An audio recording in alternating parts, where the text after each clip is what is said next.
Hello and welcome to round 4 of LRC's The League here at Circuit de Spa Francorchamps. We're starting off the second half of the season, going from one iconic classic track full of history to another. Qualifying has just begun to set the grid for the 25-lap feature race, which will take place after a 4-lap sprint. My name is Tosi. I'm joined by Wonka in the commentary booth. How are you doing after a week off? I am super excited for this race. I've been kind of longing for the next LRC race. There's so much in this championship right now. The teams are close, the drivers are close, and Spa is one of those tracks that could make or break a team. And today we also have the random weather setting, so there's this chance of rain today, so it's going to be pretty exciting. Yeah, we don't want to talk about the rain too much. Last time out at Le Mans, we kind of scared it off with the amount of conversation. But yeah, certainly a possibility. Yeah, going back to the teams though, it seems like each one of the 5 teams in the 3 races we've had so far have just had their own moment of triumph. We've had the Southern Boys Racing, for example, last time out, great running at Le Mans in the feature race. Bahamut, of course, the first time out in the rain, the Lambo being very, D-Jams leading the Empower Motorsports team to just improve further every race. I mean, it's just been full of amazing moments, and the championship standings are, I mean, they haven't been any further apart, really, since the first time out. Yeah, and for teams. Bahamut did have that early kind of lead in the Constructors' Championship with their 1, 2, 3, and their pretty good finishes in the first feature race. And consistent finishes, I think consistent podiums in the feature races for rounds 2 and 3. And so Powered Motorsports is kind of gaining momentum though. They're catching up, and I think if they do well today and if it doesn't rain, they might overtake them in results if D-Jams and Stenzel and Rowe can pull out the points. Yeah, for sure. So we've got I believe the only sub today is B-Ship for who is it? Lil Jacob in the Ferrari at JSF Racing. Everyone else is the same drivers that we've started round 1 with, I believe. Yep, so we've got D-Jams here, team captain of Empowered Motorsports, with a blue trim on that nice green Aston Martin. Got the 3 Bahamut cars of Dinosaur, team captain of Zazel and who else? I need my list here. Team Alan. Yeah. Alan, yeah. There we go. Forget Alan. Yeah, he only won the Le Mans Barcelona feature race and came second at Le Mans. Yeah. So he did have that really great strategy during the Catalunya race. Yeah. Silva here has been providing some excellent entertainment for us. The battles that he has been involved in throughout the season have just been incredible to watch back. And he's really been improving his racecraft in terms of overtaking what we like to see here at LRC. So looking forward to that sort of racing, more of that. I had a interesting practice session with him earlier today in the heavy wet with the intermediates on, and we were sliding all over the place side by side through half the corners. It was great. I forgot to say the replay. I was so bummed, but I was helping them out, I think yesterday or 2 days ago, and helping them set up the McLaren for the track. And the McLaren is a solid car for this track. It's just the one of the problems with this car is it eats through tires really quickly on Spa. So I think that's going to be kind of a disadvantage for them going into the race. But and the McLaren being quick in general, I think they might be able to make up for it in pace. But their team, sending you later, they're sitting at the bottom of the Constructors' Championship right now, and I think it's been kind of an issue with more of an issue with their penalties that they've been accumulating during the races. But the past couple races, they seem to be getting a lot better. So I hope they can really kind of turn the team around in the second half of the season and get up there in the 4th or 3rd position. Yeah, I hope so. The first couple of rounds, they've just had such bad luck with both the penalties and track limit penalties, and also, you know, some damage to cars, and the consistency just wasn't there, whether it was through their fault or not of their own. So they do have a lot of pace. We'll have to see if they kind of compare their notes of the last couple races and work on the consistency and strategy and conserving. Yeah, in the last GP, I think it was Silva was second or even first in the qualifying, so he's got the pace, and the team's got the pace. Oh yeah.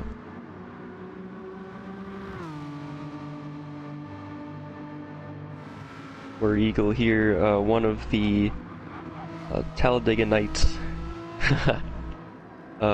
We say every time, we love the livery on this car.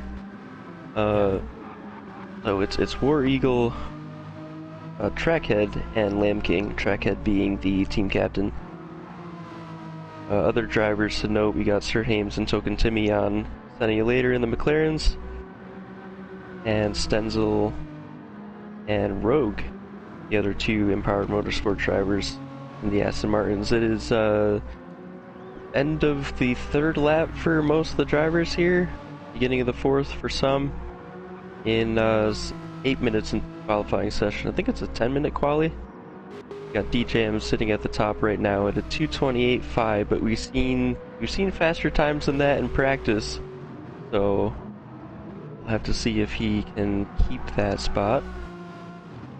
Looks like they got a little bit of a wind that's going against them down the Kimmel Straight. It's not entirely square on, but it's definitely not helping them out on the main straight. So that could be one of the contributions to the slower lap times. We were looking at, I think when I was helping out sending you later, I think we were doing 127, high 127s, but that was also with a tailwind down the Kimmel Straight. So I don't know how much the difference is going to make. I find that on this track, the wind most affects you if there's a crosswind at Puan, turn 11. That will lose you a lot of time from the car being unstable. These cars don't have that much downforce, so they're not as sensitive as like a Super Formula car, for example, but you can still feel it, and that kind of lack of confidence will carry throughout the rest of the lap. Yeah, Puan in general is a tough left-hander because you gotta ease on the brakes quite a bit, but it's got to be like almost like a half brake, and then you almost need to cross over with. Oh, we got an incident there with Hook and Timmy, and it looks like maybe Raleigh Rancher. Yeah, I think Token Timmy might have been trying to let Raleigh by there at Malbany, I think it's called, after Lake but didn't choose a ideal spot for it. Ended up on the racing line on the exit, and yeah, we saw what happened there.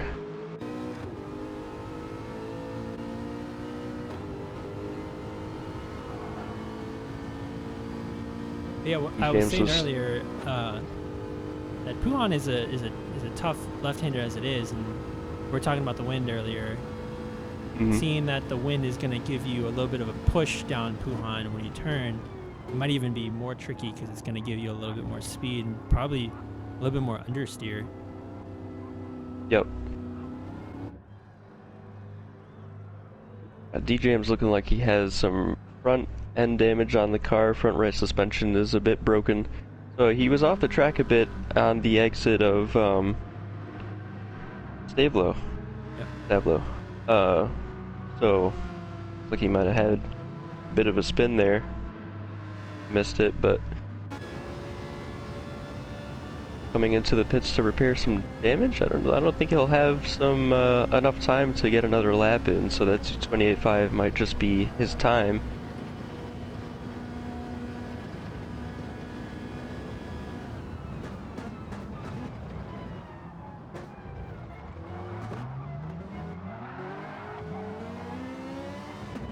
Oh, a bit of confusion there. Yeah. Yep. Uh-oh. Looks like we lost Lame King.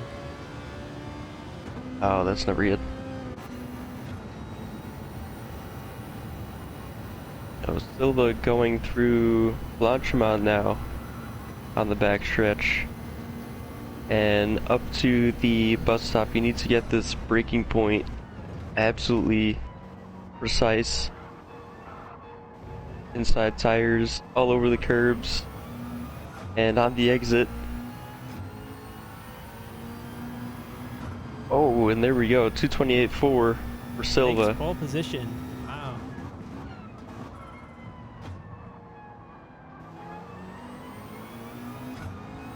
We've seen a lot of these drivers put in really quick times over the week's practice, but to put the lap time in when the pressure's on and within the 15-minute time slot, it's a whole nother situation. One of the big skills to learn. Ooh, as we see one of the Bahamut cars going wide off the track there. One of the big important skills to learn. Part of racing is to be able to perform under that pressure, and it can take a while to figure out, you know, to get in that headspace of, you know, like, I'm just sticking to my line, focus on the braking points, the racing line and such, and kind of pushing the thoughts out of your head of, this is my last lap, I gotta do it now, you know. Yeah. Having that mental fortitude to focus on your lap and block out everything else, like block out how much time you need to, you know, beat the persons on pole, and even the other cars on track being either a roadblock or even just a simple distraction on a corner requires a lot of concentration, a lot of almost mental practice. You got to do this a lot, where to the point where these small things don't affect you mentally. Right. Yeah, so Silva's still at a 2:28.4 on provisional pole here. Let's take a look at a couple of the cars finishing their lap. So, full cars going through Francorchamps now. It's kind of difficult to pick out. There we go, Bike Guru. See if he's putting a hot lap together here, or if he's setting up for one. Yeah, I think it's out lap. Oh yeah. Use the rapid switching. Token Timmy also on an outlap. Looks like most of these people will probably get one more in. Yeah, it looks like it's a 50-minute quali after all, so yep. Have some ample time to get a hot lap in, representative of their pace here. Sir Hames might be the one to get a final lap in.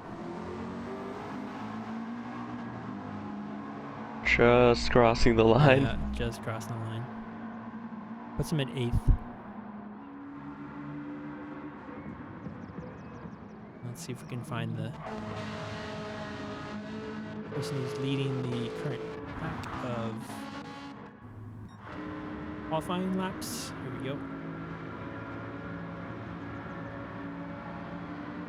It's Alan, yeah, he's putting 2/3 of the car off the track there to really open up Francorchamps as wide as possible to get just go flat through there. And again, a lot of the drivers using all of the curves through the bus stop. Doesn't improve 6/10 down on that lap. Zayza low. Yep, Zayza moves up to 5th. 2/200ths and a bit.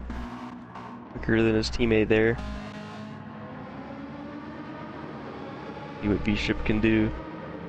Improves by 2.5 seconds. Wow. Nice. There we go. Put the 1 lap in at the end when it mattered.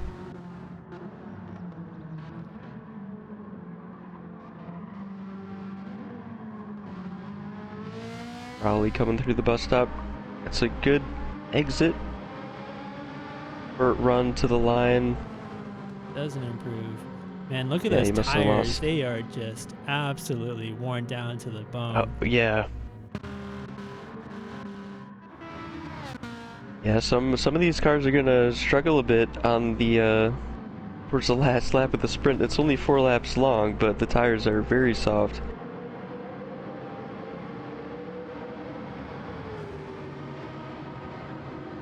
I don't think we'll see any this time out choose the medium tires for the sprint race. I think that was only a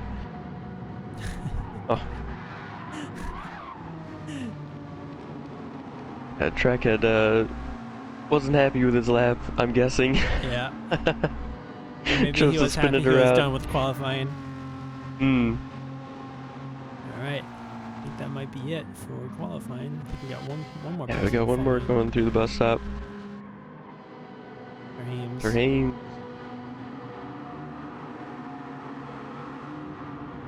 And no improvement. Yeah, I think towards the end of the session, people are on kind of older tires and they're trying to maximize. Because at a certain point, you either have to pit a little bit earlier to switch your tires out.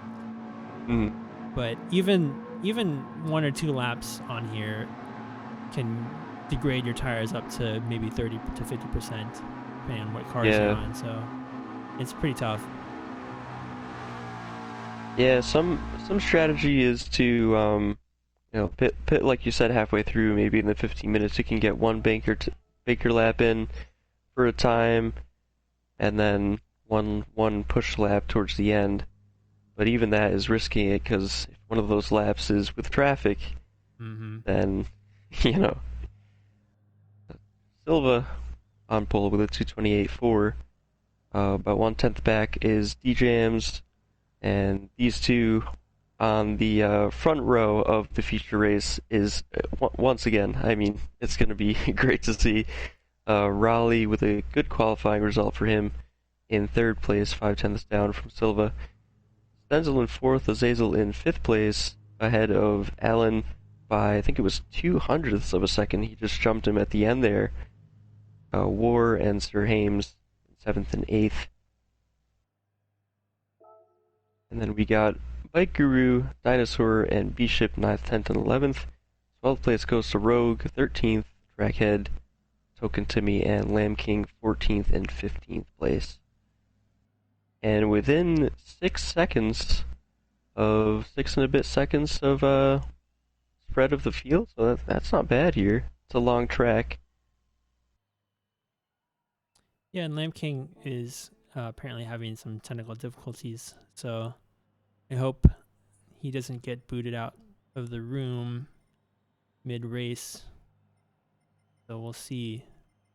He was asking for a potential last-minute sub-driver because his internet seems to be spotty, so we might be just hanging around for a little bit until we can figure that out.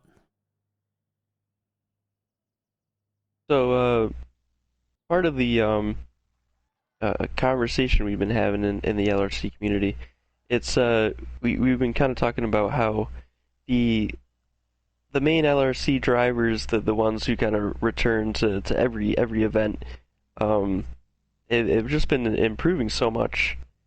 I mean, the gap kind of between the fast guys, quote unquote, and the slower guys, it's just been diminishing over time, you know. Yeah, it's been really funny seeing, not really funny, but it's actually been really great seeing the whole group and everyone in the league kind of collectively get faster throughout the season. At the beginning, there was kind of a bigger disparity between the skill levels, and I think it's closed up quite a bit, but also in general, everyone has kind of just shifted over, like maybe anywhere between like half a second to a quarter of a second faster in their pace. So that's like really Yep. awesome to see as a group. And the consistency is the huge improvement. It feels like before a lot of the drivers could put together a lap here and there, but now it's especially in this league, like the drivers are really within like 1.5 seconds of each lap for an extended period of time, and it's just been creating this competitive environment, but also supportive because we've got the team captains. I mean, we can't forget that when you're helping drivers get up to your speed, you're also helping yourself because you're like reviewing everything, maybe figuring out something that you might not have even thought of until you help someone out with it, and then you're like, oh, I got half a second faster now.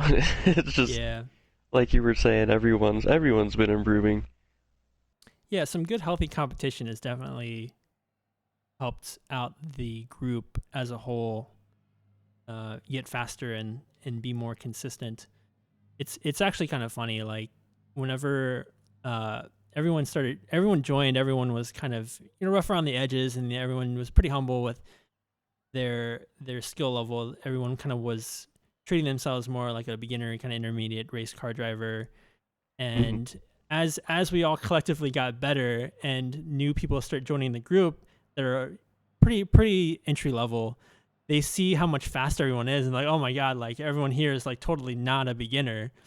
It's just a Right. testament to how far the initial core group has gotten. That's true. Yeah.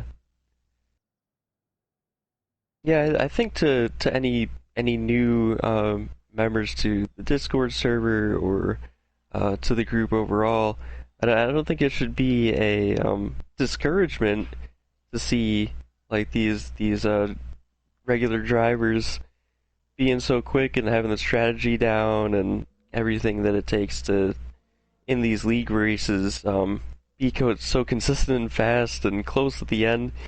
I think that should really be an encouragement. Like this is how they've gained those skills.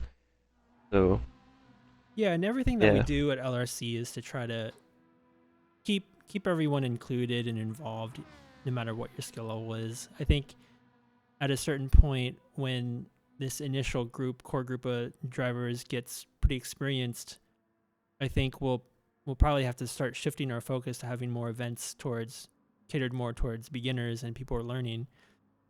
In the beginning of LRC, we just simply didn't have that many people in the group, so it was just whoever was free to join a practice session or an academy session right. would join. Yeah, and that's not to say that beginners shouldn't join the existing Wednesday sessions. I mean, we got quite a few spots open tomorrow, I think it is. Yeah, so anyone who's listening new to LRC and not really sure where to start, yeah, head over to the Discord. We got the Wednesday Academy event on.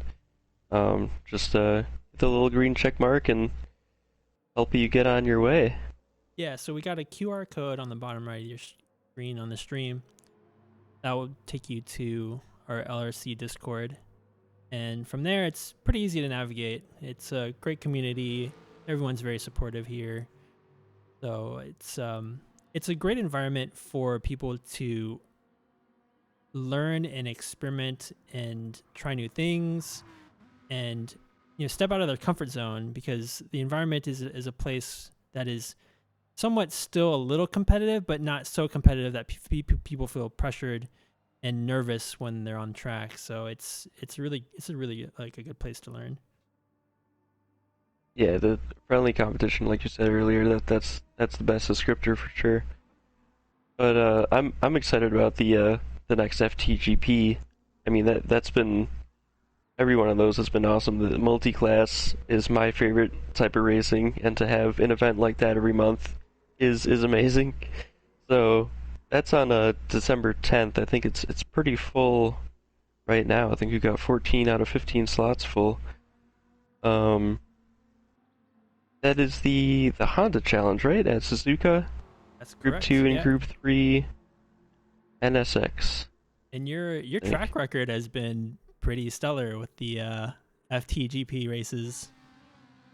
Yeah, I've been putting a lot of effort into those recently. I mean, we've got these new drivers joining who are already pretty quick, and then we're teaching them how to be faster. I mean, it's it's been more and more of a challenge every time to get the win, but yeah, it's been great every time. Last time out was the Audi Cup here at Spa in the Group 1 R18s versus the Group 3 R8s, and that was a blast. 90-minute race. So what is it about multi-class races that you enjoy so much, personally? Well, I really like the working the traffic, I guess, is what it's called in IMSA and WBC. Um, it's just this. It adds an extra element where you just have to be extra aware of where you can push and where you can't. Being conservative in some areas of the track where you know, as the in the top class of cars at least,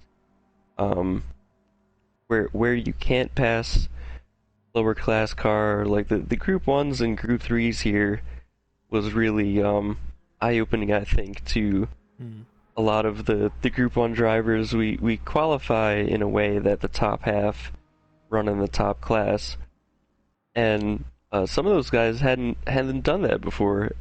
The multi-class where they have a big difference in speed between the Group 1s and Group 3s, and I find it really interesting, just like speeding around these other cars who are having their own race, and also having to think about where you are relative to your competitors. It's so interesting in a race where you essentially have two winners, like two podiums.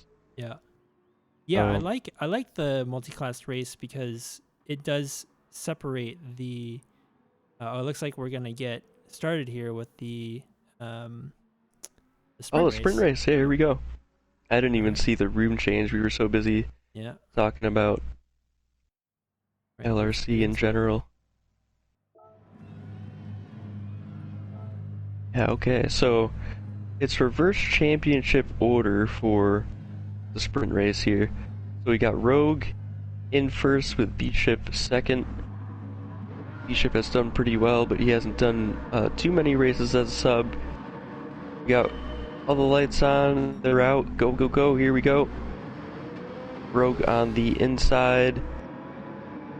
B-Ship has just sneaked ahead of him a little bit, but he's on the outside. They usually get pushed out wide at La Source, and he did just that, so Rogue has maintained first through turn 1.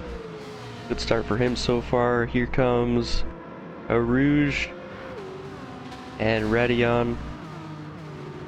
A lot of the cars having to lift there from the dirty air, but they've got the slipstream up here down the Kemmel Straight. One of the Talladega Nights cars going very wide through Radion, having to save a slide, I think.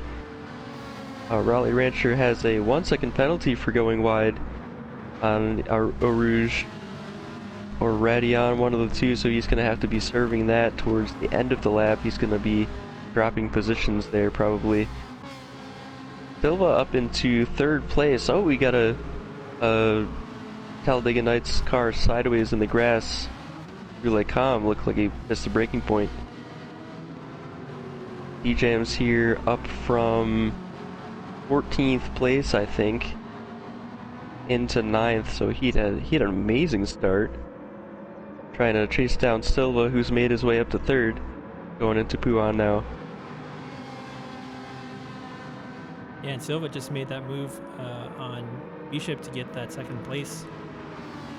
He's really making moves. I think Silva started a little bit further up the grid than D-Jams. I think his standings in the driver championship is a little bit on the lower side, but still. We just got a car that spun. Sorry, on the outside of the entry to the S's there. Looked like they're still trying to get their car going. Yeah, try to figure out who that was.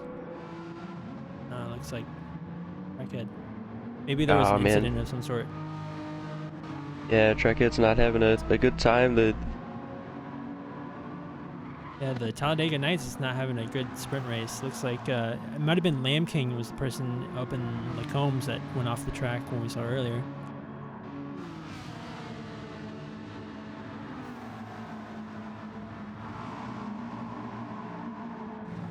Oh, looks like we lost Toasty. Let's see if we can get him back into the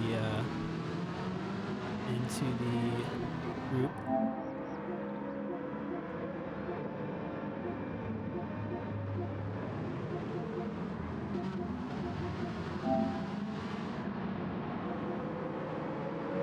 All right, we'll wait on Toasty to see if we can get him to come back.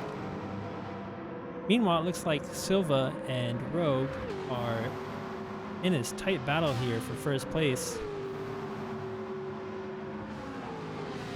Silva getting that slipstream down the Kimmel Straight, looking for a pass down into Lacombes. It's side by side.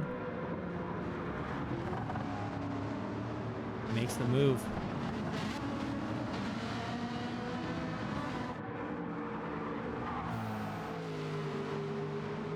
Great move there by Silva. Very clean down into Lacombes off the Kimmel Straight.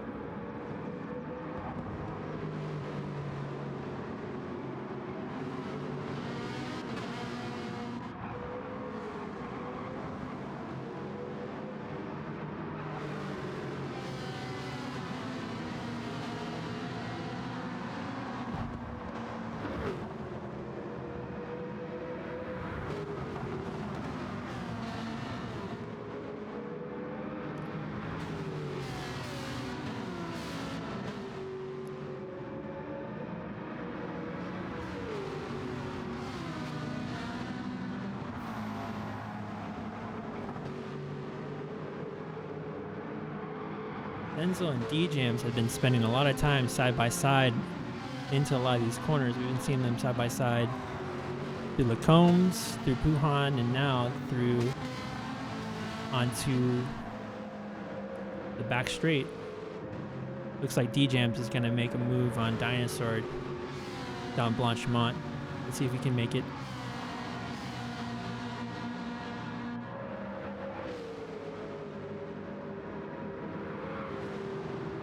Looks like Toasty's power went out, so I'll be setting it up with share play again.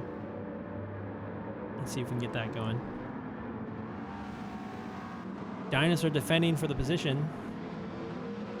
Maintains at third place. Here. Let's get Toasty back into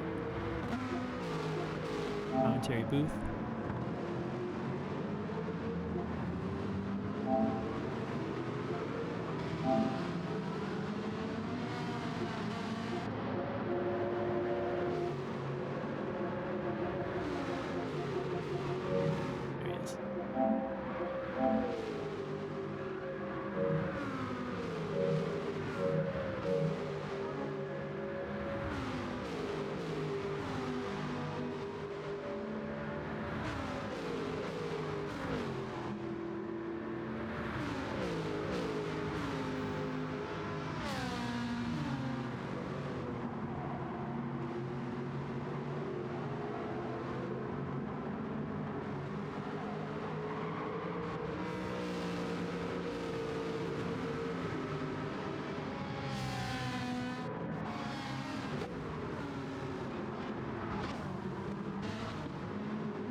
Dinosaur there getting sandwiched by all three Empowered Motorsports cars.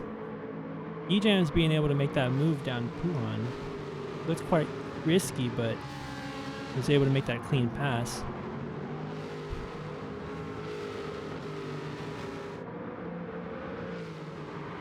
Looks like Stenzel will be looking to make a move down Blanchimont. Oh, getting into a little incident there. Oh. Looked like it might have been Allen. No, I think it would have been... Who was that? Oh, it was Zazel. Zazel and maybe Stenzel. Or Rogue, I think. That's unfortunate.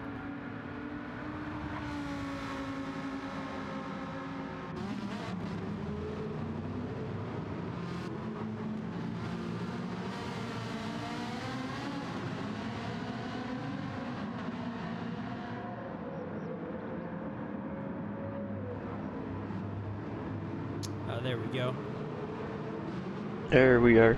There we go. Welcome back, Toasty. Let me start up the chair play so you can see what's going on. There's a lot of action going on right now. Looks like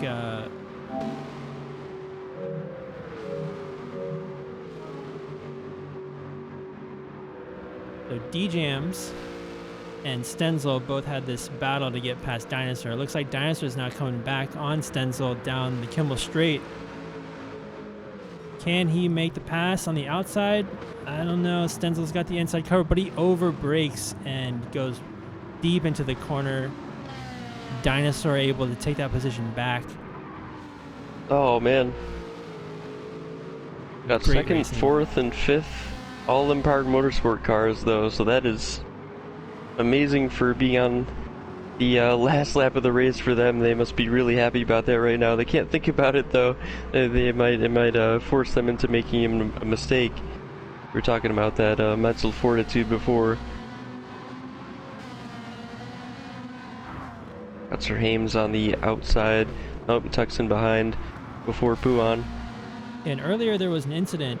Looks like Azazel had maybe crashed into, I believe it was Rogue, and spun out on just before Blanchimont, and so that kind of knocked him down out of the race. Yeah. Like Silva is just heading toward Blanchimont now, so he's got an 8.5 second gap or so back to D-Jams. Looks like he got to the lead early and never looked back. 2:28.6 was his lap 3, fastest lap so far. It's just about his qualifying time. Out of the final corner he goes. Racing softs last all race, so that was really good.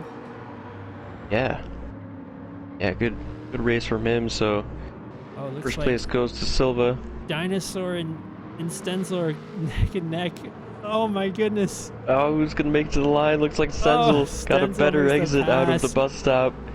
But Allen makes the pass on Rogue. Alright. So he back up to 5th place for him. Raleigh in 9th. Azazel 4 in 10th and 11th. Okay, so Azazel didn't have that bad of an issue, it seemed like.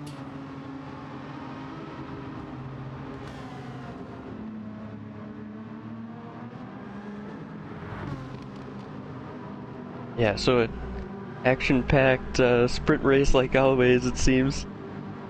Oh yeah, as absolute insanity.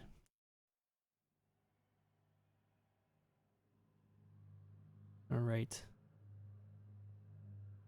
Well, sorry that you had to miss most of that. You said your power went out? Yeah, I just had a blip where just long enough where it shut everything down. It's unfortunate. At least you're not racing.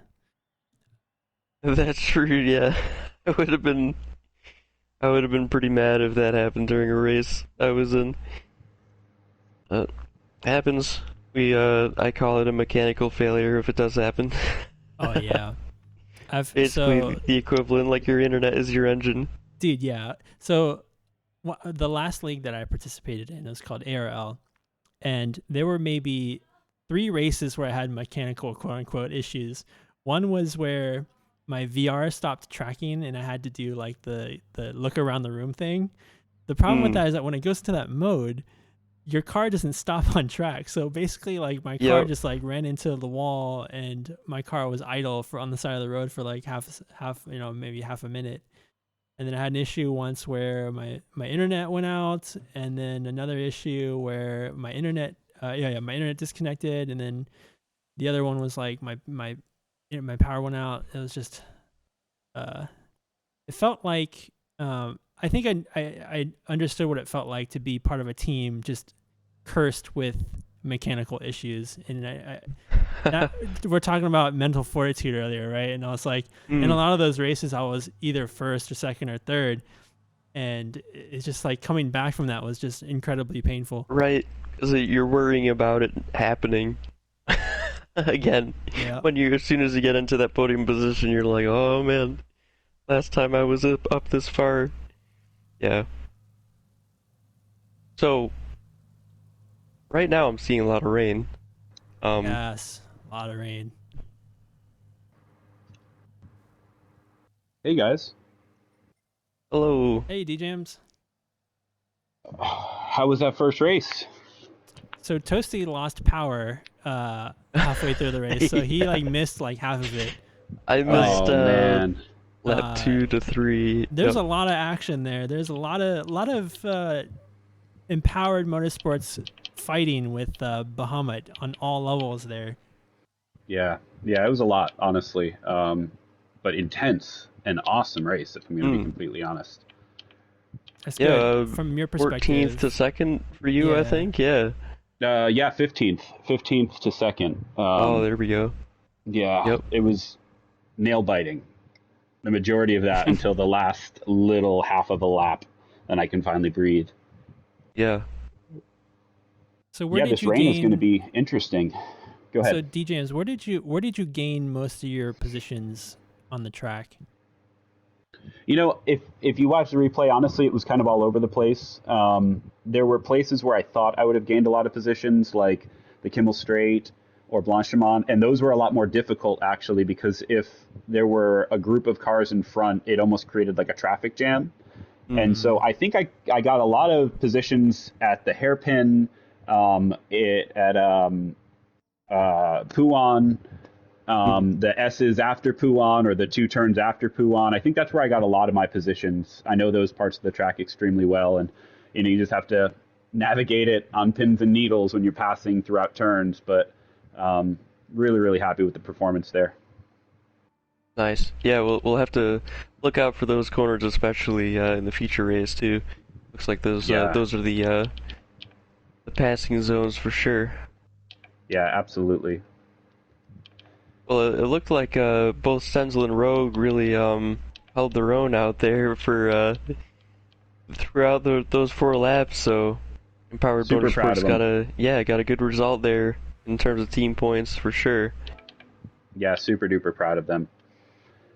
But with that being said, I see all this rain, so I've got to go and talk to my mechanics and make sure I've got my tune right, because I don't want to get caught out. So thank you guys for always being there, and I look forward to the feature race. Alrighty. Yeah, good luck to you and Empowered Motorsports out there.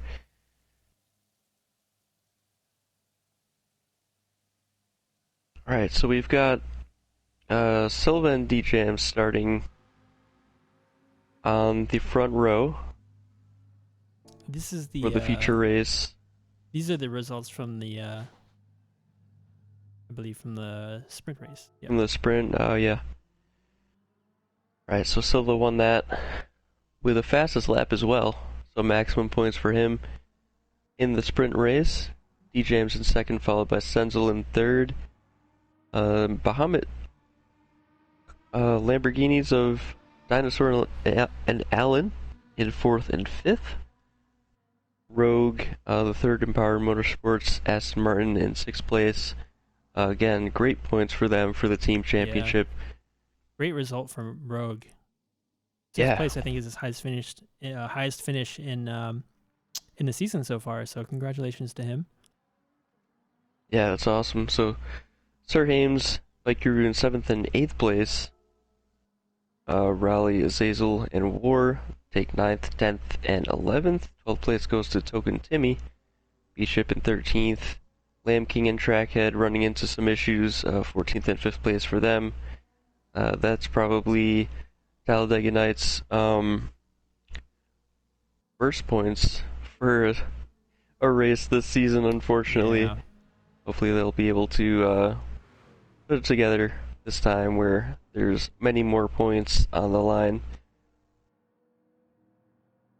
Rogue says in the achievements channel on the Discord, says he wants to thank LRC for helping me learn track control and getting way better with my racecraft. E-Jams, you've been a great mentor and I appreciate everything you've taught me so far. Let's go for season. All right. Nice. Yeah, I was saying last time, already excited for season 2, and we've just started the second half of season 1. It's just been such a cool experience for everyone. So it looks like we might have for the race a lot of rain at the start, and then easing off into some intermediate territory. Based on what we're seeing now.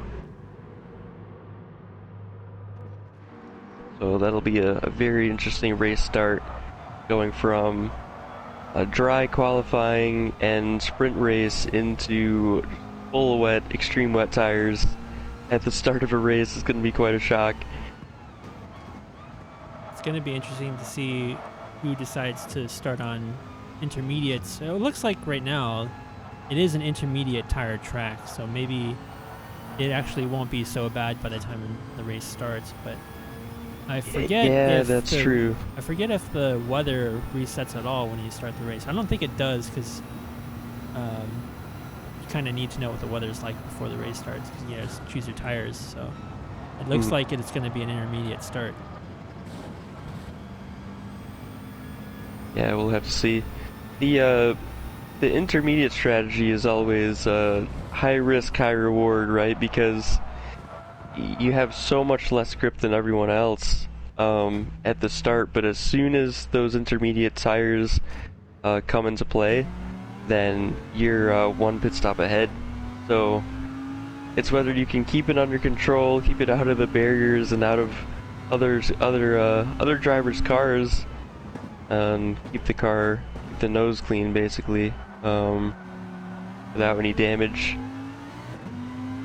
The tricky part too is that the league forbids any sort of traction control, so racing in these conditions is more than tricky with the intermediates. And as the track starts drying out, which looks like it's down Eau Rouge and Radion, it looks like there's a dry line forming, and at some point they're gonna have to switch to soft tires. But with the dry line being there, you can run the soft tires, but as soon as you go off the dry line, it's impossible to brake, it's impossible to turn, it's impossible. Right. It's really difficult to pass. So it's gonna be, depending on when we start this race, it's gonna be tricky to make that decision between running intermediates or softs.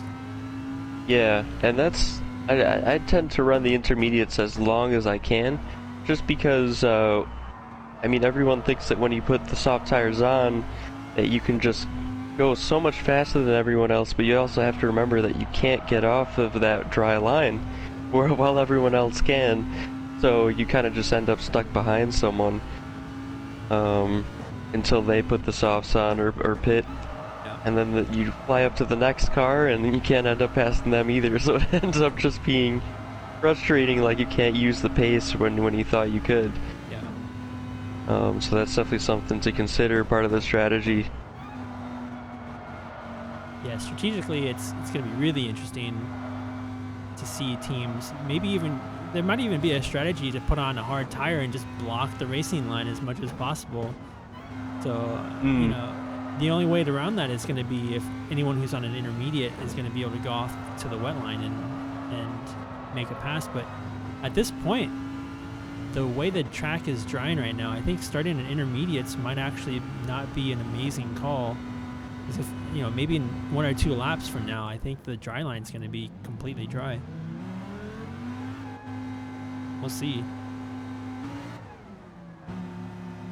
Yeah, so it seems like anytime there's a significant weather change, Dinosaur, the league organizer here, just allows for a little bit of time, just the drivers get used to the change in the grip level. But this time out, as we've been saying, the rain is come and gone, and it's been a very rapid transition here. So whether the drivers like it or not, they're gonna have to adapt very quickly to changing conditions.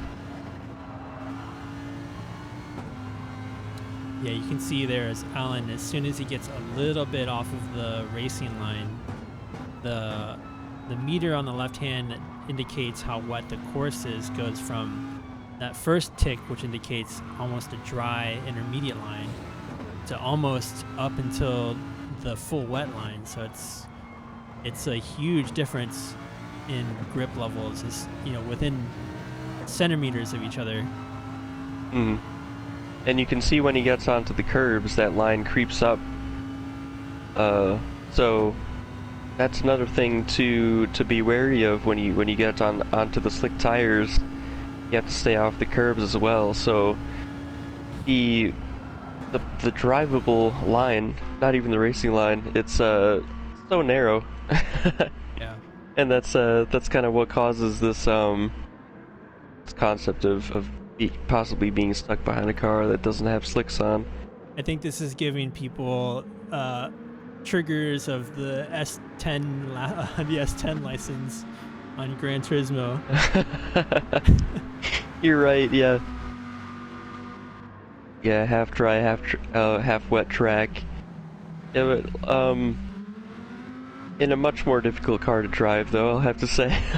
Oh yeah, for sure. The 917K is a beast on this game, and With slicks too, I think, so on the difficult to test. control. Yeah. Yep.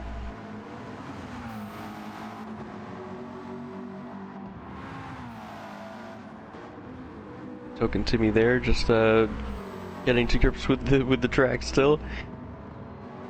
Got the full wet tires on.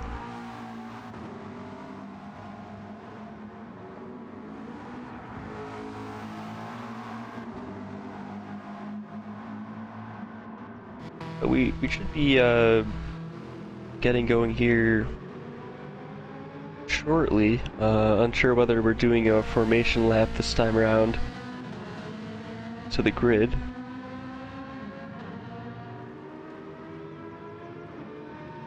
Looks like Nam King is having technical difficulties connecting to the Yeah. room. Yeah, I saw that. Yeah, it looks like. Yeah, it looks like for. Was it Talladega Nights? They might have a DNS for Trackhead, if not Trackhead. I'm sorry, Lamb King. Lamb King. Yeah. Yeah, that'll be really unfortunate for them. That ends up happening, but Trackhead and War have both been coming away with exceptional results throughout the season. So if Lamb King isn't able to race, I'm sure those two will put together a good result for the team still. A salvage. The lost one driver from the field. Hopefully, yeah, at least. Yeah, might give the Send You Later team potential opening that take. I think well, I don't know. I think Talladega Nights is third in the championship, so I think they're relatively safe so far in terms of the position. Looks like. Oh no, excuse me. So I have the team standings here on the screen right now. So Empowered Motorsports is at first, and this is not including the results for the sprint race that we just had. So this is based off of the end of round 3. Empowered Motorsports is number 1 at 128. Team Bahamut Lamborghini, they are 124, so only 4 points behind. But I'd imagine the gap is a little bit further now between the two, since Empowered had a good result today. So it's JSF Racing Ferrari at 113, Talladega Nights Renault at 92, and then Senegalator McLaren at 59.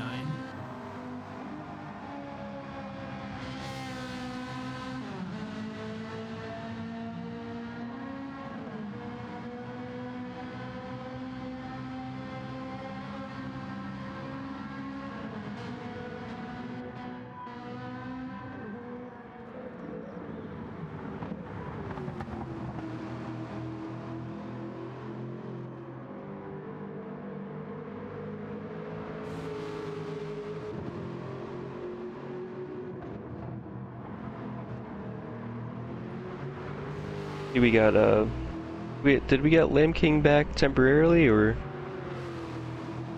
Yeah, it looks like it. Looks like he's back. Okay. Looks like the race is going to begin shortly.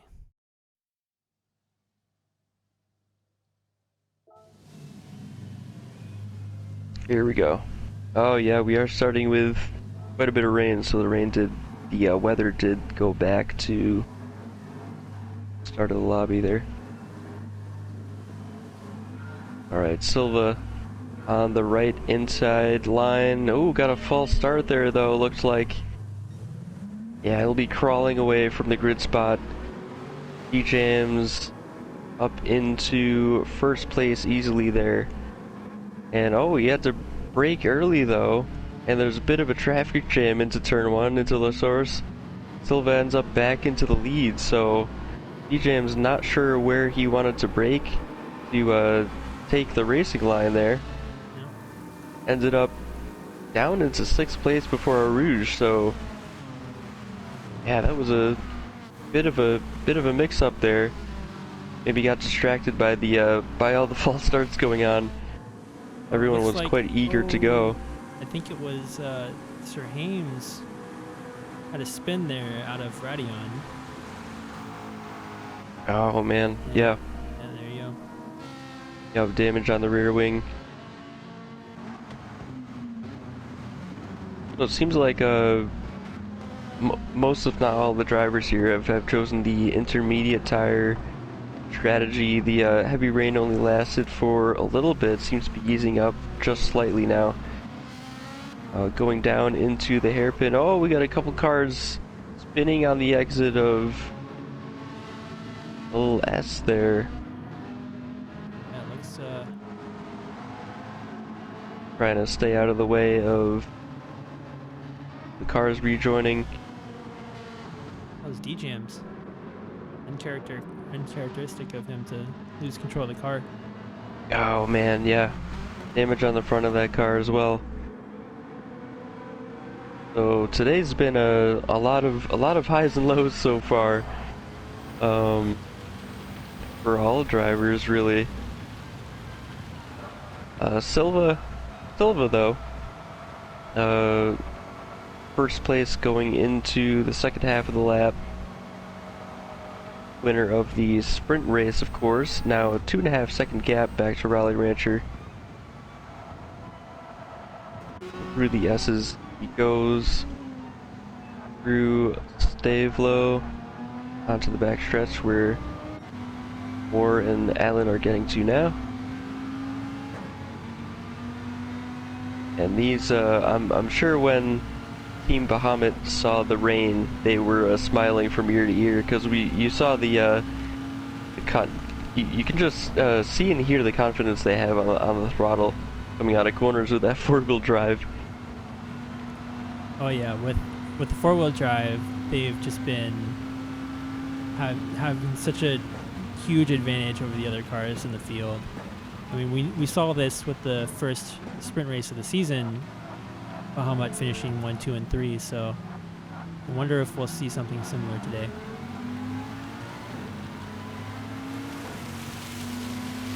Yeah, the rain probably only lasts a couple of laps here, but they're going to take that advantage while it lasts. Rowley's he went a little deep there into turn 1. Managed to take the corner though, and with some speed.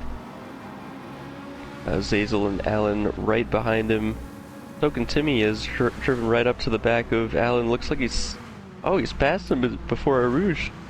So had a really good exit out of turn 1. Looks like he's gone a bit wide though through Radion. Oh no. Oh, sideways a bit into the Zazel. Looks like a Zazel might have, yeah, there might have been a little bit of contact there. But looks like there's maybe a safety car. No. I don't think so. No, it looks like it's still Hard green. to tell. Yep. Yeah. Still green. And Everyone was just, they were looking like they were going so slow because of the rain compared to the dry. Yeah, I think that's what it was. I think everyone on the Kimmel Straight was just going so slow. It looked like it was a safety car.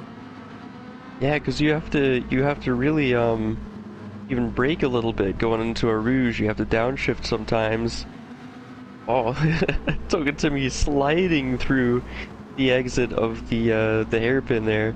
Okay, so I had once a race with Token Timmy in the rain, and it was like we were doing karts with slick tires, and Token Timmy was an absolute beast in the rain with absolute. I remember that. Yeah. Yeah, it's Tsukuba. Yep. Yeah, he's we're showing now, some of those skills now. Yeah. We got Stenzel and Rogue in 8th and 9th now. I'm sure they saw D-Jams drop down the order, and they're trying to make something of this race. Token Timmy, a little bit of a cork and bottle right now, as you see quite a few cars behind him as he's making that McLaren as wide as possible by going sideways. Zazel and Dino catching up after every corner exit there, using the four-wheel drive to their advantage. Looks like Token Timmy has the wet tires on though, so in a few laps time those are probably not going to be as quick. The rain looks like the rain has stopped pretty much completely now, like we saw in the lobby earlier. Token Timmy is just wrestling with that car. Dinosaur looking for a pass potentially on the outside. Maybe he'll. Yeah, the outside is a difficult place to make it work in turn 1. Yeah, wasn't able to stay alongside there. Yeah, and unfortunately, Lamb King had a DNF on his first lap due to mechanical issues. So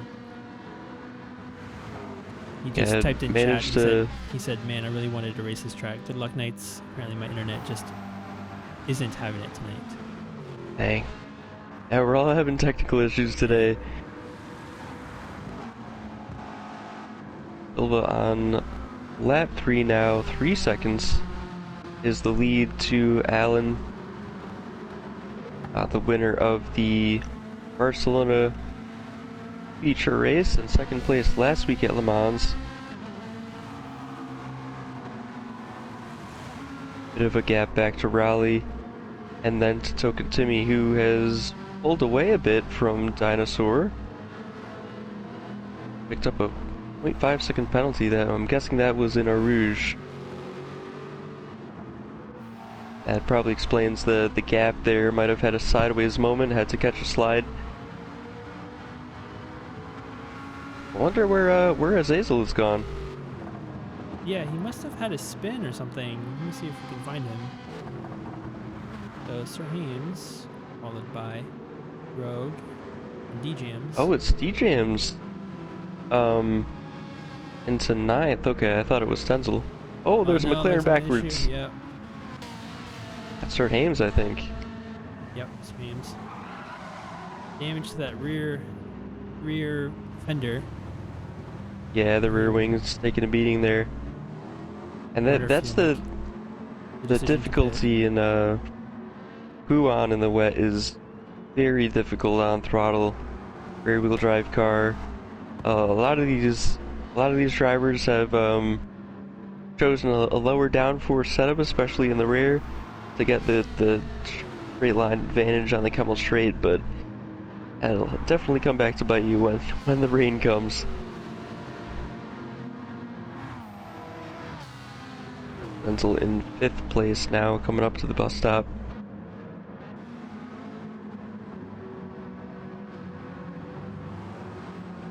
Stenzel's been driving really well this season as well. He had a good running last time out at Le Mans. In a podium spot for a while, I think. I remember that right. Yeah, I think you're right. Looks like he's trying to find a way around Raleigh Rancher. It's tough with these conditions. I mean, the dry line forming there and trying to make a pass on the wet line. Even with the wet tires, it seems like you're going to get way better braking on the dry line than you would on the wet line. Yeah. Raleigh and Raleigh's being chased down by Dino and Stenzel in the slipstream. Looks like Dino had a better run and takes the position from Stenzel there. Wasn't quite able to make it work on Raleigh Rancher, but at least he made the position against Stenzel.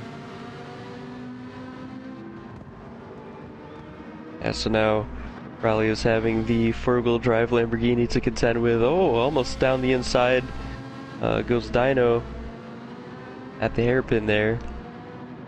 Raleigh had the grip with those wet tires on the wet line though to keep it stuck around the outside, keep the place.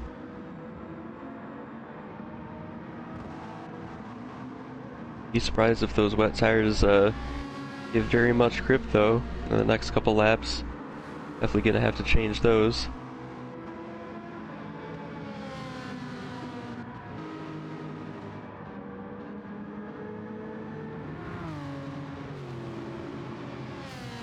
So Trackhead's got a bit of a gap to Dino, about 5 seconds or so.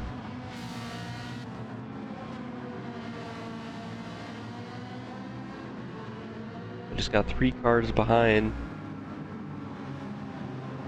Rogue in 8th place.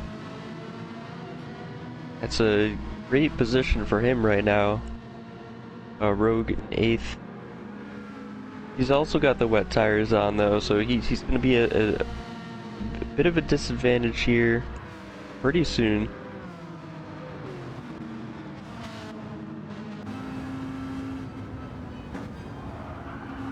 Diesel back into 9th after his... Oh! I was just looking at Rogue through the windshield there.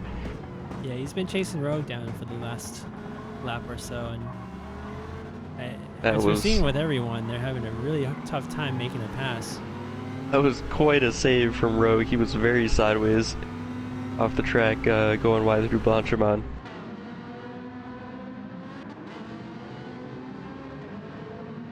Lap 5 now.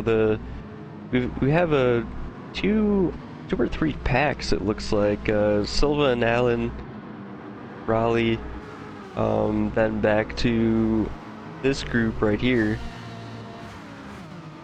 So 6 or 7 cars.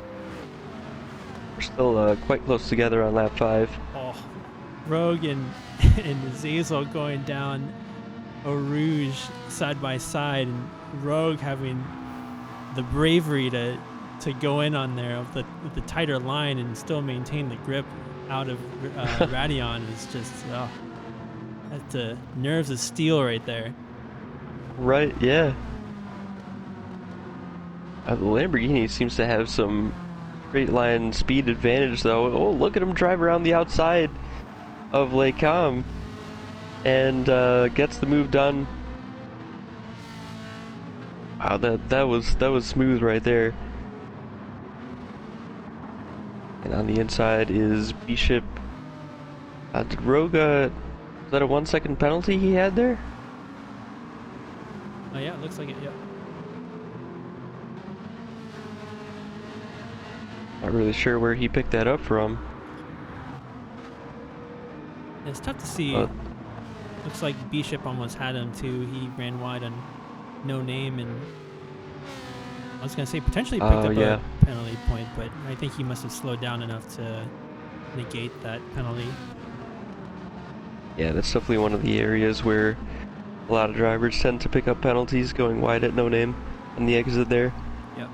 It's a tricky corner, especially in the wet. As soon as you touch like any sort of moisture with that negative camber on that corner, you're gonna be sent wide. Yeah, I think the only other corner that's anything like it on the track is the right-hander into the bus stop. A bit of off camber. But the speed is so different, though. It's hard to really compare those two. Yeah, you get a little bit of it on Rochelle, but it's not as bad as No Name. Yeah, the hairpin going down the hill. Yeah, you have to slow down enough in Rochelle to really take the corner anyway. But with No Name, you want to maintain all that speed and optimize that line as much as possible. So Stenzel just there, looks like he's starting to conserve a bit, short shifting. His tires are looking good on the intermediates. So he's made the right call on tire strategy for sure. The track is drying out quite quickly with the sun in the sky here. It looks like a couple people went to pit and potentially changed to slicks. I think Trackhead is in the pits right now. Yeah, we got Dinosaur, Rogue, and Token Timmy as well. Yeah, one thing they gotta be very careful of if they are changing out to slick tires is the pit exit is very wet. Yeah. Yeah. On mediums here, Trackhead. See how he handles this. A lot of rain on the track. No. Both of them go sideways. Rogue comes out unscathed. Trackhead's got damage though. Oh no, this is just. Oh man. This is brutal for Talladega Nights. They're not having a great race this. I was gonna say this weekend, but today. Yeah, that's the worst feeling when you just come out of the pits and you have to go right back in. But he might decide on staying out with that damage, but it's gonna lose a ton of time by doing that. Dinosaur's going slow there. I wonder. Oh, looks like Dinosaur's got damage as well.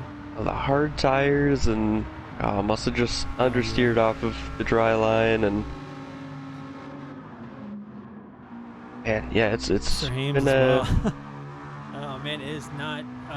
It was not a good gamble for a lot of the people to switch to slicks. Too early. Like. Race of attrition are the words that come to mind. Allen's in the pits. Looks like he might be the next one to try it. Silva's continuing on. Silva will be on lap 7 here, so almost a third of the way through the race. And lots happened so far.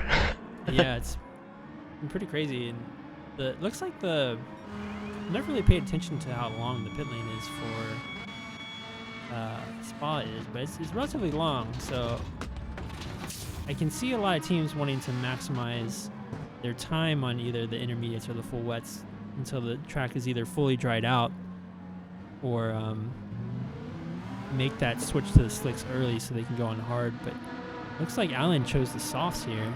Probably the best decision to go with something a little bit more conservative, have a little bit more grip on track, and make an additional pit stop if necessary. Yeah, and he hasn't taken any fuel, so he's keeping the car light, just making it to the next opportunity to transition to a more conservative strategy, probably going on to the hards when the track is completely dry. It looks like Stenzel's following suit. He also put softs on. Yeah. Yeah, that's a good call, especially for the track temperature. It's going to be pretty cold with the water still on the track.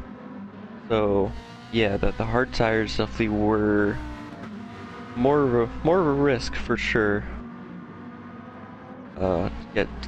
Get and keep consistent temperature in the hard tires, even on a completely sunny day, is hard to do at times. But yeah, throw rain into the mix and they just too slidey, no grip.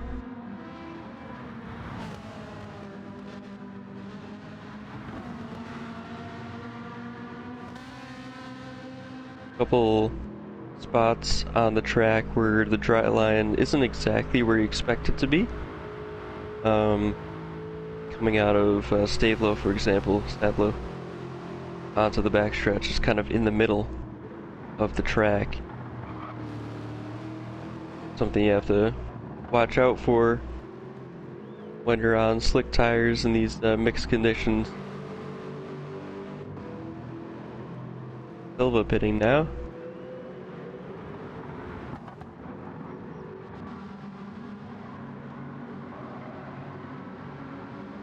See if Azazel can jump Silva here. Coming up to the bus stop now.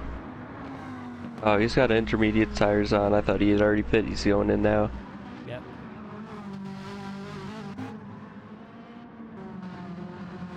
Probably Rancher decides to stay out on those wet tires. Yeah, still on those wet tires. Yep.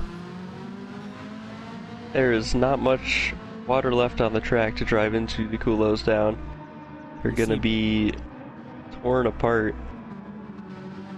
Yeah, you see Bishop there just in the background going off of the dry line to get some water on his tires to cool him down. Oh, here we go, Alan. Between the two. Goodness.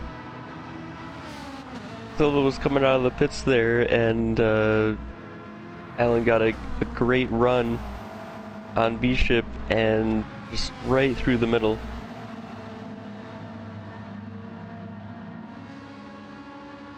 It was a bit of a risky maneuver, but made it work. Up into second again, which is basically the net lead at this point because Raleigh's got a pit. Yeah, and he made it just out in front of Silva. He's got racing soft tires on. Let's see, Alan's got soft as well, so it's interesting. They have almost the same amount of fuel and the same tires, so it's gonna be a pretty tight race between the two, I think. Yeah, It's they've all almost kind of exactly the same. Yeah, they all had the same idea. Usually we see the leading cars in a situation like that, they all choose something different. They all went, oh, let's put the softs on. And here we are, which is awesome for us. We got to see a battle for the lead. Yeah, for how much has been changing, it's been really interesting to see them choose the exact same strategy, basically, and be within a second of each other after eight laps already. So it's kind of crazy, and they're both being kind of stuck behind Raleigh, so it kind of makes it interesting. Right, we were talking about that earlier. Yeah, they can't drive off of that dry line, and Raleigh can just stay on it, and they can't go anywhere.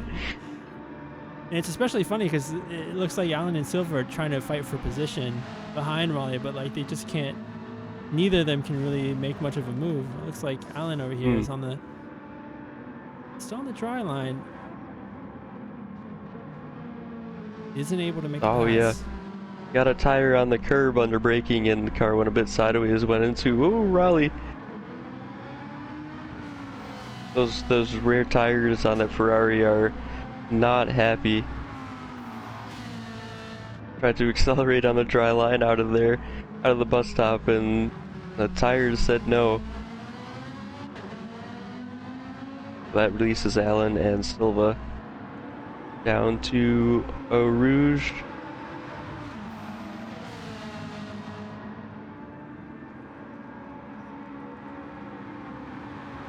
And this is always interesting when... Oh, here we go. I was gonna say it was gonna be difficult for Silva to find a way past because of the dry line. But there he goes.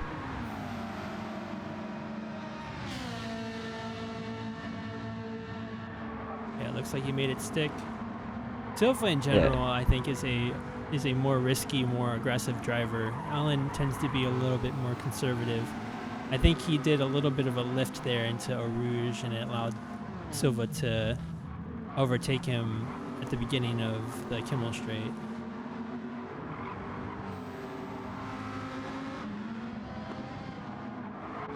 Yeah, it looks like he's pulling a bit of a gap now. Oh, here comes Stenzel. At the end of the Kimmel Straight, going through Lake Com now. And showing the straight line speed of that Aston Martin. Went straight past the Renault, although there might be some difference in conserving fuel going on. And it looks like War has some front end damage, so maybe down that Oh, straight. that'll do it. He's Yeah. also on mediums, it looks like. Yeah, that adds a whole lot of drag to the car. You have some aero damage.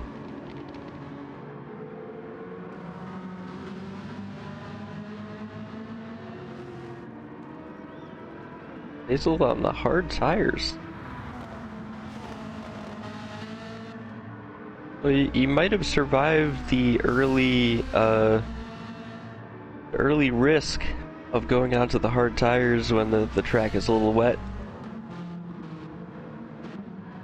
So he might be okay here. Looks like he filled the car up with fuel. Looking to go very long. Maybe put sauce on the car at the end. Bit of a splash and dash. It's a pretty good strategy to load up on fuel when you can in these conditions, because it makes the car a little bit heavier, gives you a little bit more like stability on the wetter parts, but you gotta kind of go slower anyway in these conditions. So having a slightly, more heavier load to get you into a further stint, I think, is a smart decision. Yeah, and with how slow the refuel rate is compared to other series, 2 liters a second, all the time you're waiting for the fuel to go in, the track is drying. Yep, that's true too. There's 13 other cars going around the track drying it for you, and you're just waiting in there. I wonder if that was the thinking behind a lot of the people that came in early. They were going to fill up anyway on fuel, and were hoping that they were going to get a little bit more of a dry line when they left the pits, but it wasn't quite there. Yeah, I think it's because too many of them were in the pits. Yeah, that's true. The same idea. They all went in the same time, yeah. Right. They all went in and said, "Okay, guys, I'll be the only one. I'll be the only one going in this early." Riley's finally got rid of his wet tires, it looked like. Interested to see what he chose. Oh, maybe hard tires, is based on the amount of fuel going in the car. Yep. Oh. Yep. Like he's coming out just ahead of Tokatimi there. Oh, he's gone very sideways. He hasn't stopped going sideways since lap 1.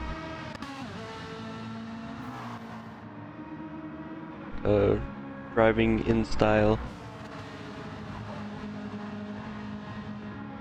He's got the weight advantage, and his tires are probably warmer, so he might catch Raleigh on this lap. But yeah, he's got a penalty though penalty from as soon as you went wide in Eau Rouge. I saw it and I thought, oh man, there goes the advantage.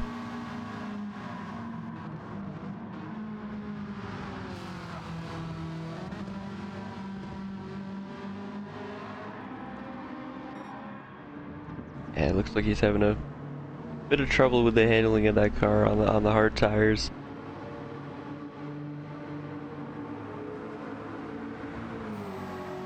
Silva still with a 2-second gap, it looks like. Back to Allen.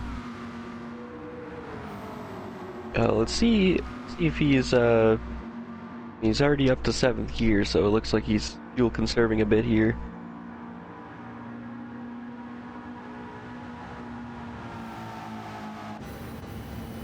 Lost about 4/10 though to Allen through Radion.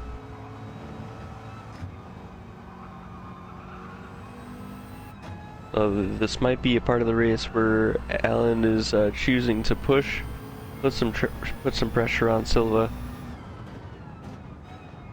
Yeah, so we can take a look at the comparison between their tires and their fuel. It looks like Allen has been saving a little bit more fuel and been lighter on his tires. You can see the difference in the bottom left there, where the tire degradation is shown. It's about maybe, right now it's not significant, but I think in 3 or 4 laps, I think he'll have a significant advantage. I think the issue though is that they might both run out of fuel before he can even take advantage of the tire saving. So right, we'll see if it pays off. Yeah, neither of them really seemed like they had enough fuel in the car to use all of the soft tire.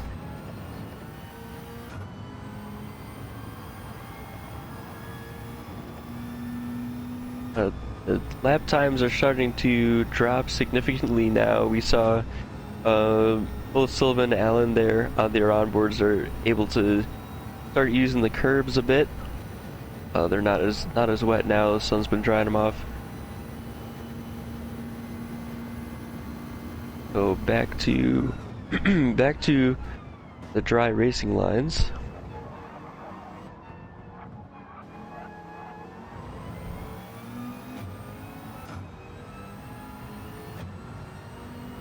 Oh, that's quite a bit of fuel saving, yeah. Yeah, he's short shifting aggressively, yeah. So it looks like Silva's just noticed what we were just talking about, how they're not going to be able to use these soft tires if they keep going with the fuel they're using. Not use all the soft tires, I guess.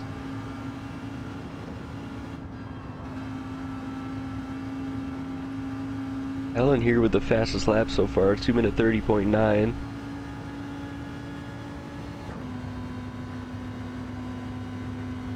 So I guess that tells us how much slower per lap they're running compared to the sprint races and qualifying. About 2 seconds difference with this aggressive fuel saving, as you said.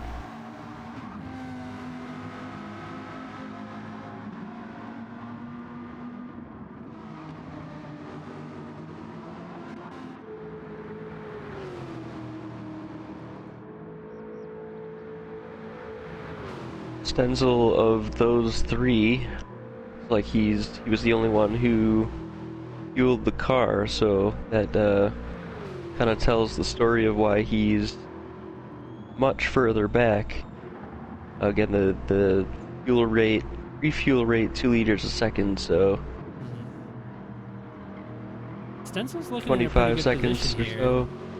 So yeah, so he's got the racing soft. He's going to be able to run them down to basically their full life. He's got enough fuel, and it says he's about 38 seconds behind Allen. So if we factor in, looks like potentially around, I think it's probably 60 liters 30, of fuel or so. Yeah, 30 seconds.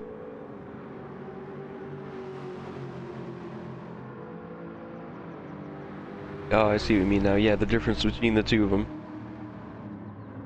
Yep.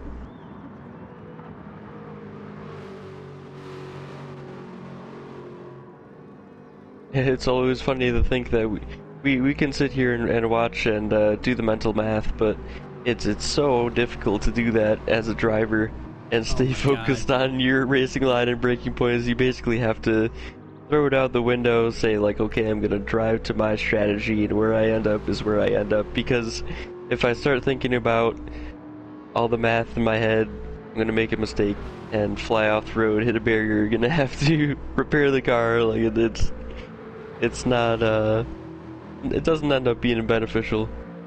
Going back to that league I was telling you about that I was having a number of mechanical issues. The first race was so all the races in that league were time based, endurance races, and for the first like 3 races, I had to calculate in my head the time to fuel conversion, which is like, which was like, for me at that point, it was like doing calculus in the cockpit. I was like, I don't know how far I've gone. I don't know like how much fuel I've burned, and how much like how that equates to time. And I just basically went in, fueled up as much as I could, and just went back out again. And it like cost me tons of positions in the race, but I just had no clue. Yeah. I often use the analogy of being a race strategist while being a driver is a bit like having to land a rocket on the moon by yourself. That's a good one. Like, the amount of things that you have to do at once, it's like, yeah, might as well. It looks like we're gonna have to refresh the share play in a little bit, so might take like in a few minutes we might take like a little bit of a 30-second break and potentially promote LRC, but until then we'll just keep going. Yeah, it looks like we got a bit of oh, we've got a car behind, bit of a battle going through Lake Com right now. What was that, 6th place? Rogue and Bishop. Yep.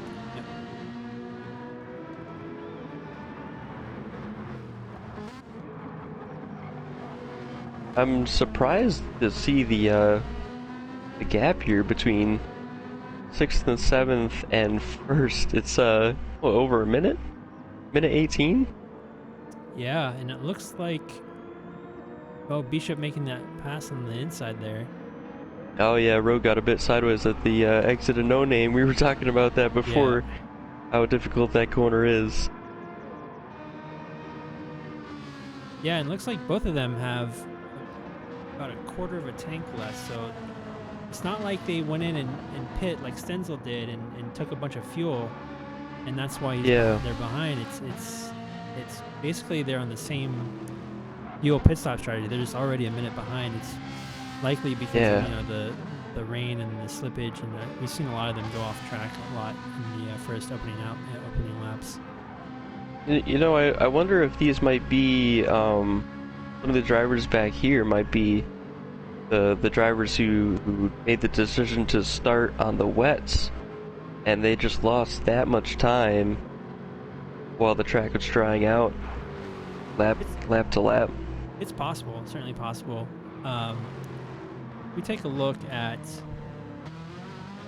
I think Rogue was one of the people that started on the wets, and you can see like lap 6, 4, 5, and 6. He was up in the 3 minutes, 3:14, 2:49, and those might have been his pits though. I think that might have been his in lap and out lap. Yeah, it's kind of good. hard to tell. It's kind of hard to tell.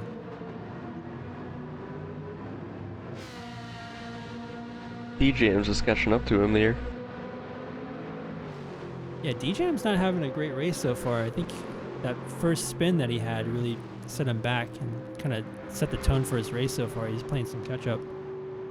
Yeah, it's really the worst time to have that happen is mid lap 1, because everyone's bunched together, everyone's gonna pass, and just went. I mean, yeah, you just end up going right to the back in that situation, and he had damage. So, yeah, it was definitely the worst start he's had of a feature race, but he's up into 8th already, turning it into decent recovery drive. So anything up from here will just be be a bonus, really. Yeah, it's really about damage control at this point for him. Yeah. The only other race that I remember was the sprint race in Catalunya when they got into that incident, and him and Stenzel got damaged, and that was a really huge hit to the Empowered team. Looks like Alan's stretching the fuel to one more lap. Silva just went in. Let me refresh the share play. Already.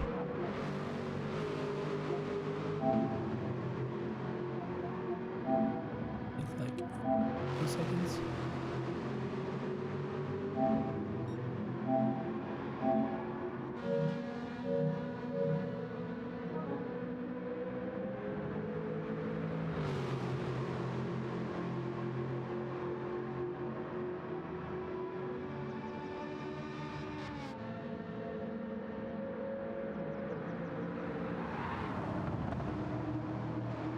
There we go.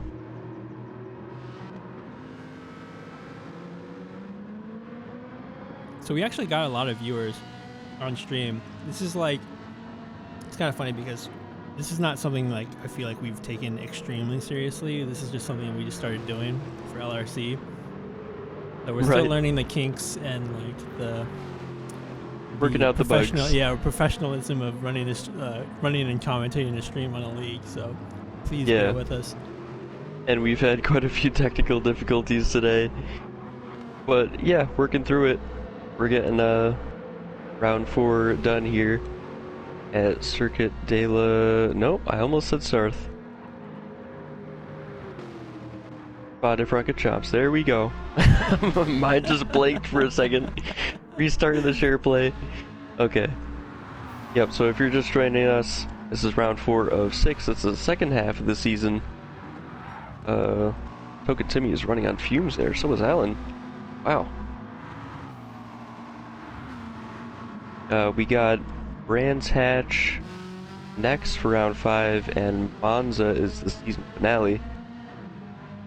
This is the series where we got 5 teams of 3 drivers each at a sprint, not a sprint quali, a quali shootout.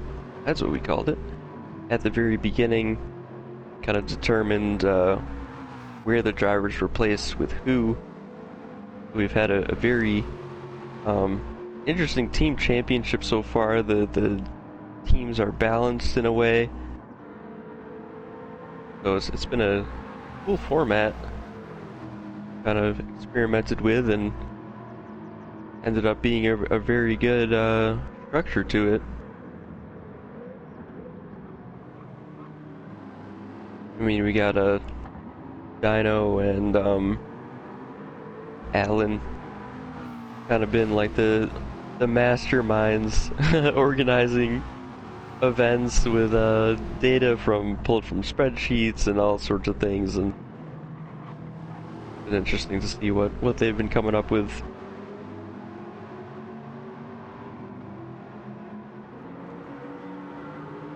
I forget who it was, but I think it might have been Azazel was saying how they were creating like a program to predict the results based on people's lap times and their pace. And he was saying it's supposed to get smarter and smarter over time. And I don't know like what they're doing over there, but they're definitely cooking something. Like they're definitely they're definitely like doing some black magic over there. The Stenzel, it's also going to be interesting to see where Stenzel ends up with his strategy in terms of his position against Azazel and Alan and Silva, because he's kind of like almost like 1.5 pit stops away. Right. But yeah, he'll have to take less fuel on his next stop for sure. Yep. So it'll only save him time. What won't save him time is this 1-second penalty he picked up from cutting Radion a bit too much.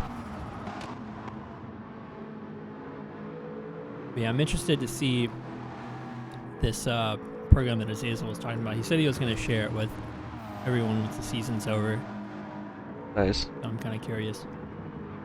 You know who's kind of close on track right now is Silva and DJams. take a look. Oh, never mind. They got a lapped car between them. It did look like on the map though that they were. Yeah, right I with thought each other, yeah. they were in mid battle. I mean, it would have been great to see them battling it out as they often do. Right. Even if it's not for the net position, if one of them's in the, like a. Yeah, I don't think DJams has learned from Barcelona that he doesn't want to be in battles that affect his strategy poorly. So.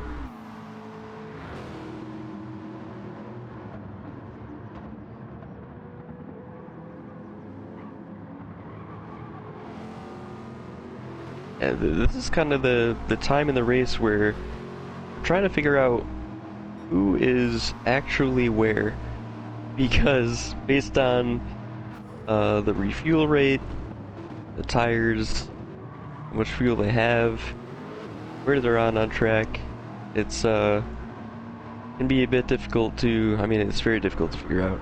Yeah. So Stenzel right now, he's got one more pit stop. He's gonna run these softs out. Probably fuel. Looks like you could maybe fuel up to like 2/3 of his tank to run the rest of the way. Yep. So he's got maybe, let's say,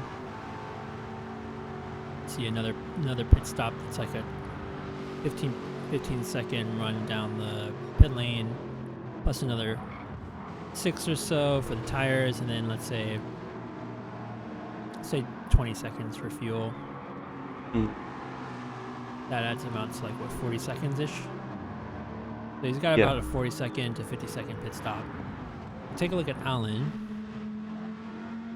Alan looks like he might be good till the end of the race. I don't know about tires. Yeah, that's interesting. At 8 laps after this on softs, that would be a tall order. That would be. He is Maybe a strategist though, so like it might be interesting to see. Maybe he's thinking about another set of softs. At the end, we would split it into 2. Just push. Yeah, I don't see why that would be an amazing idea though, because like if he had the chance to put on mediums, for example, and run the rest of the way, like why wouldn't he? Like the time you spend in the pits is just such a huge delta that it's not worth going in even for softs, unless if you're lapping like 3 or 4 seconds faster, or if you don't have to put any fuel in. Yeah, who knows, maybe he'll try to make him last. We'll see. He's on the fastest lap so far though. Yeah, it doesn't seem like he's really saving the those tires. Interesting.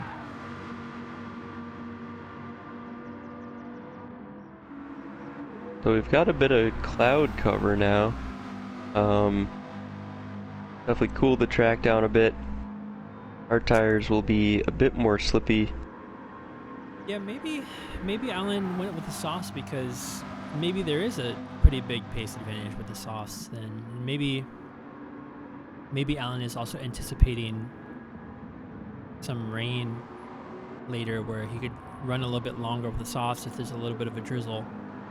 Whereas you can't do that with hards if it starts drizzling. Right. But it looks like Silva's here. Like Silva's going to be set to go for the rest of the race. Yeah, so Silva will be really hoping that these dark clouds overhead won't start dropping some raindrops. Yeah, it's looking pretty ominous though. It's changing pretty quickly.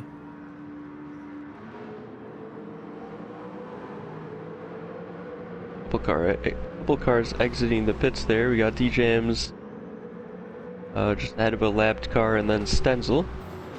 Looks like Stenzel's let DJams by at some point there. Looks like he's going to pick up a penalty if he doesn't slow down there. Yeah. I think he might be safe. Yeah, he was just trying to get past that lapped car of... Is Token Timmy? It might be. Oh, who outbraked himself there off the track, so yeah, that made it easy for Stenzel to get by.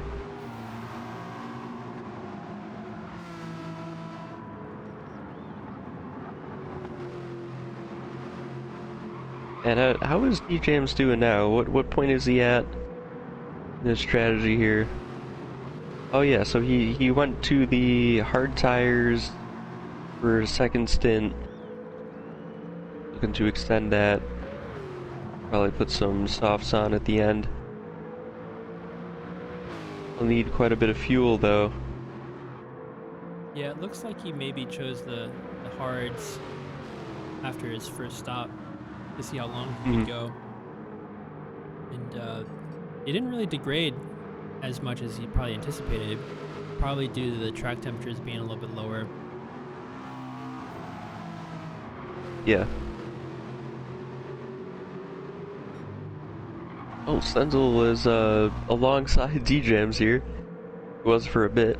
Got ahead from probably from the tire advantage there.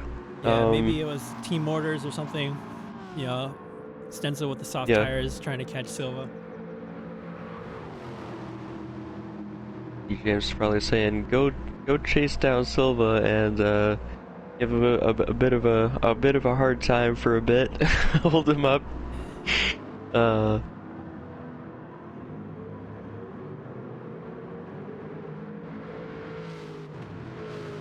D-Jam's gonna have to pit the next lap. Yeah. Let's take a look further down the grid. We got Azazel in 6th. Also looks like he's ready to go to the end. By Guru. I'm not sure if he's gonna make the softs last to the end, but don't got enough fuel. Rogue will definitely need new tires. Yeah. Good on fuel though. And Bishop will have to conserve a lot of fuel to make it to the end on those mediums. Tires should be fine. They're a bit dirty though, going onto the gravel. Yeah.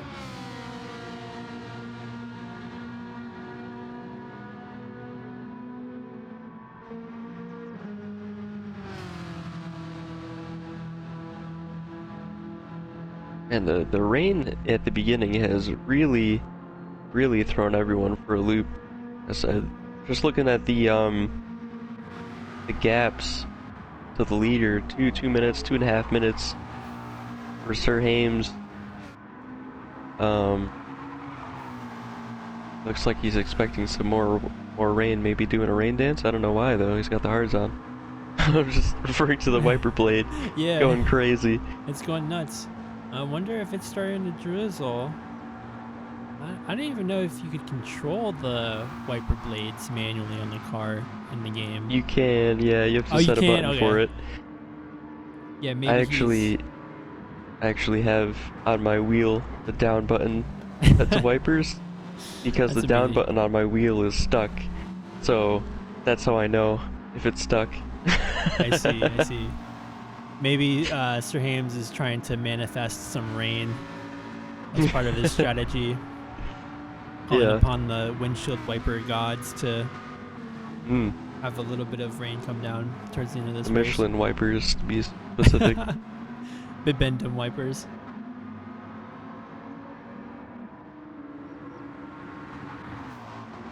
The Dinosaur's got some front end damage. Looks like he's probably been running it for a while now. He's got his mediums and probably enough fuel to go around for the rest of the race.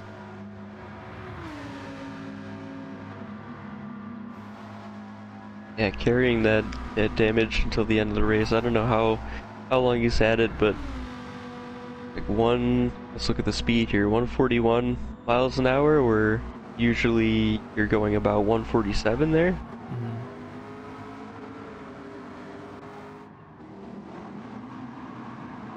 Looks like in chat, Stoles was asking whether or not we could see the weather MFD from the car's perspective, but as a spectator, we're not able to, unfortunately. That would be nice, though, to see the radar and pull it up. Yeah. almost pan over to the crew on the pit wall and zoom into a weather radar.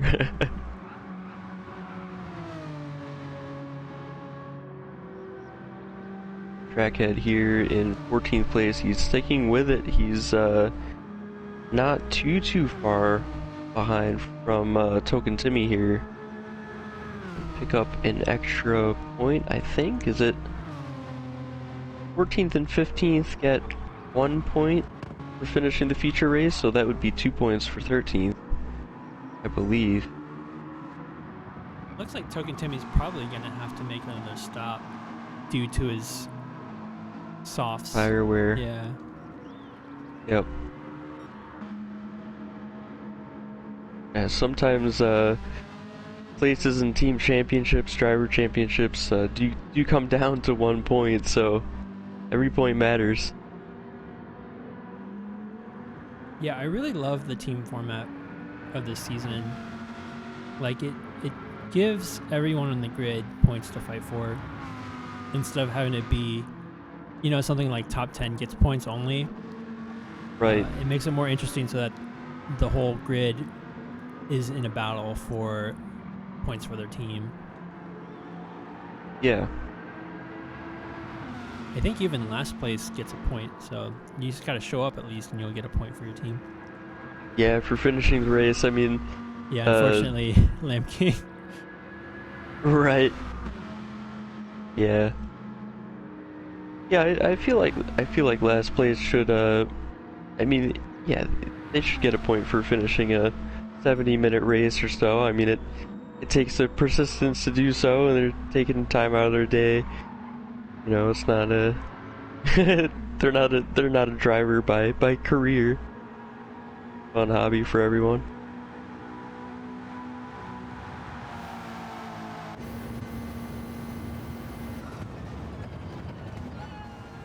Still on a fast lap.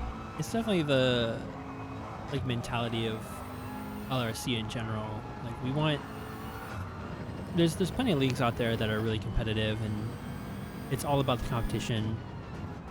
But I think one of the main reasons why we made this team format is to have people who are team captains, who typically are the faster drivers in their team, to sort of help their teammates out and help them also go faster. Either mentor them or give them advice and help them prep for the races to maximize their team's results. So even though the Drivers' Championship is important for these people, the team championship really incentivizes the captains and the people who are faster in the teams to help everyone else on the team to maximize their results. Oh, Lamb King in the chat talking more about how there's 3 trucks out there now on his road having the fiber pulled out of the ground in the 3 places. Oh man. Oh yeah, they had a major issue for sure. Yeah, the race engineers are really struggling to figure out the technical issues with his car is.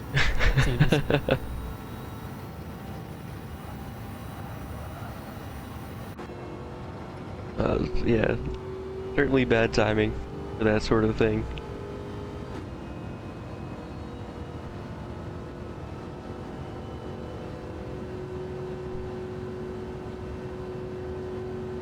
Still says, talk about bad timing just like real racing. Yeah, I mean, that is how it happens. Oh, Stenzel going a bit deep there. Trying to get the fast lap in here.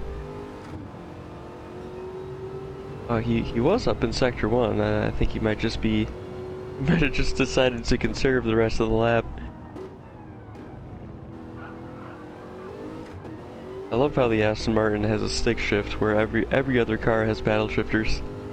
This is a very unique thing about... That's wild. Yeah. Almost reminds me of the VA supercars. How they have the shifter in the middle, like it goes up and down. Oh man. Or forward and back, I guess. Is it a sequential? Yeah. I think so. At least that was the previous generation of them.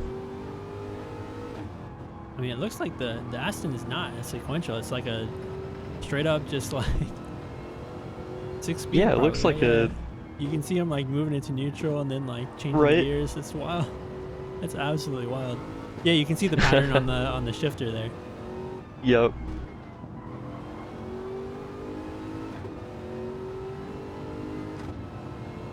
Just another thing that the Aston Martin drivers have to think about, I guess.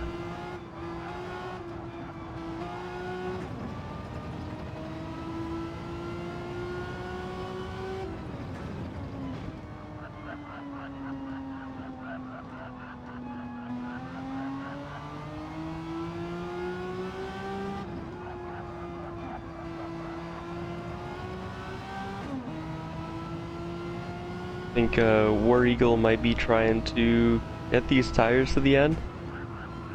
Got 3 laps after this one. Looks like the weather is starting to clear up, so I think it might be safe to say that the rest of the race might be dry. Yeah, the threat of rain is gone for the time being. We'll put some of the driver's mind at ease a bit, or at least more at ease. It looks like Alan might be able to make it all the way to the end of the race here. So he's got a quarter of a tank left. And he's got this lap plus 2 more to go. And just past maybe 60% of his tires. And he pitted with, what, 8 laps to go?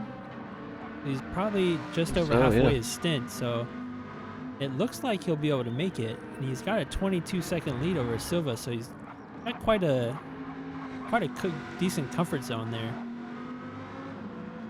Wow, yeah, it's looking good for Alan once again.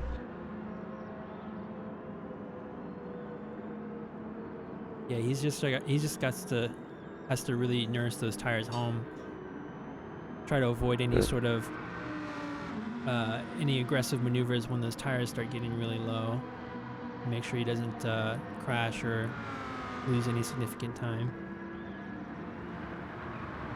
Might end up getting the first LRC League nickname. Gonna start calling him the Tactician. He is very much a tactician and a strategist.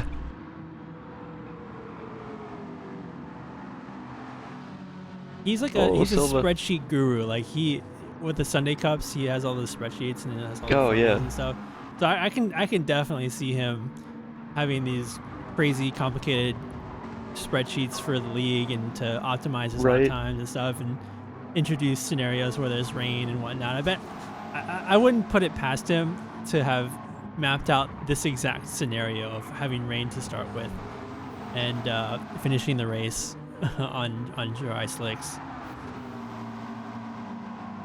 Yeah, Silva's looking like his car's picking up quite a bit of understeer on these hard tires. The front are very worn compared to the rears. Like the front axle has just been pushing along the track, as we see right there. Yep.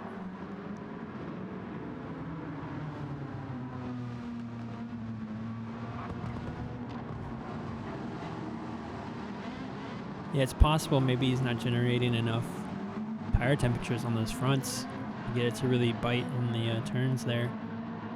Yeah.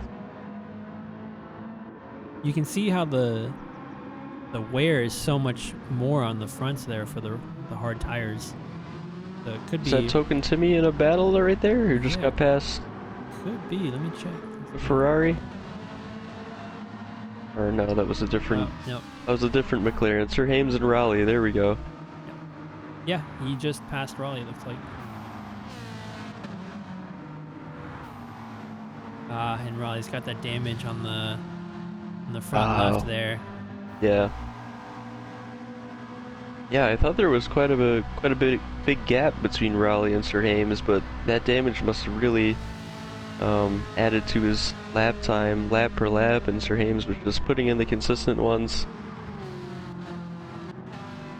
Yeah, if you look at Sir Hames' times, he's been within about a second or so, plus or minus a second. In his lap times, he's been doing, the 238, 237, 9, 239, 8, 238, 238. So yeah, I noticed that. Off to a little bit of a bad start in the beginning of the race, but he's kind of been able to gain that consistency towards the end, at least. I think that pass on Raleigh is a little bit of a consolation, given how widespread this field is at the moment. Although seeing his pace compared to Dinosaur's, he might be able to catch Dinosaur by the end of the race. He's about 12 seconds behind. Yeah, Dinosaur does have that front end damage on the car. Yeah, he does. And a second penalty here coming up. Yeah.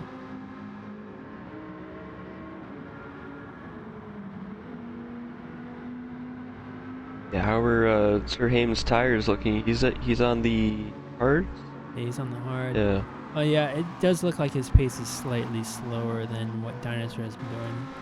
Dinosaur's been in the 234s, so he's running a little quicker.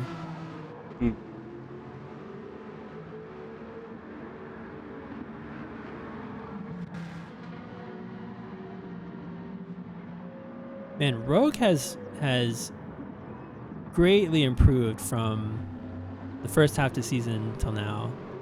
Finishing, I think it was 6th in the sprint race, and then now he's 9th. He's on the final lap, which means Alan's on the final lap. Where's Alan at right now?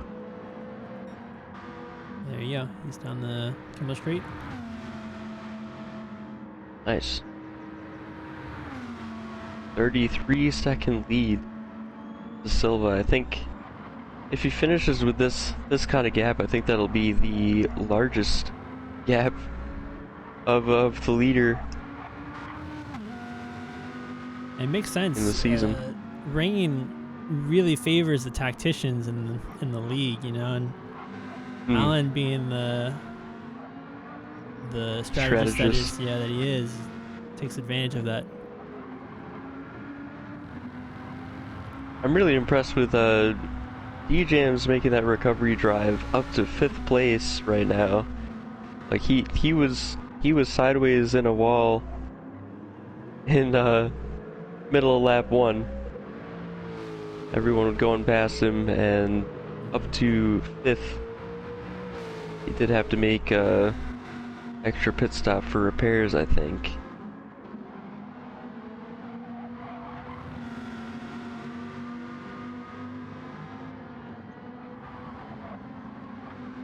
Go into Stavlo. Alan goes onto the back straight and really calculated the fuel here. He's doesn't have much in the tank, and he's full throttle, just using all of it. Nice and easy through Francorchamps into the bus stop, easing it through on those very worn tires. Up to the finish line he goes, checkered flag waving for him. Once again, Alan winning drive. with, yeah, absolutely amazing. Very calculated drive.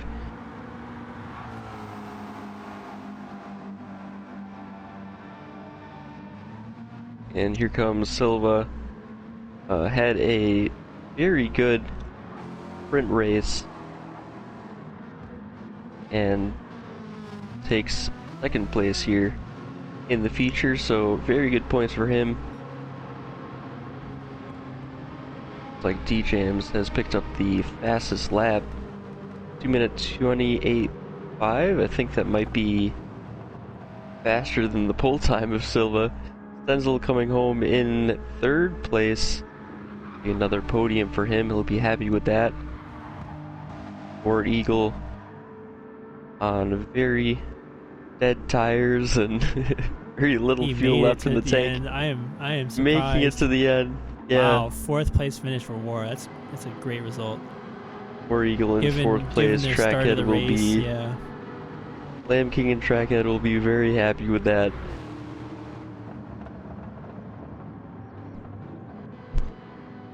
Lamb King in the chat cheering on.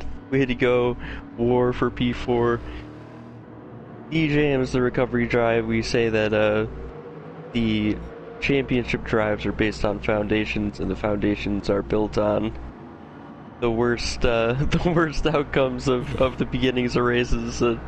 Recovery drive to 5th place. Azazel up into 6th from further down the field at the start, I believe.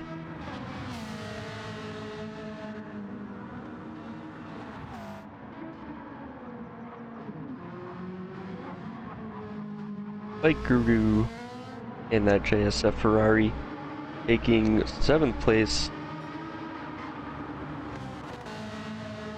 Got a McLaren coming over the line there to finish their race as well. Bishop, the last driver on the track to come across the line in the 2nd JSF Ferrari. Bishop subbing in once again in 8th place, and that'll be the feature race at Spa.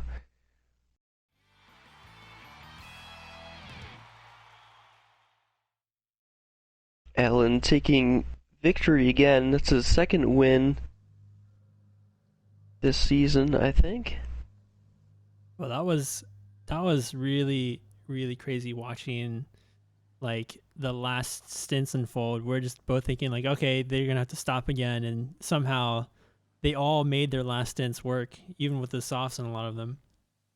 Did not expect that at all. Yeah, me neither. I think the sprint race just kind of going all out for 4 laps kind of skewed our perception of how far the softs can go, but if you're that kind of just shows that if you're really conserving the tires, you can make them go quite a distance. Yeah. All right, let's see if we can get either Alan or see if we can get Alan in the commentary box here for an interview. Yeah.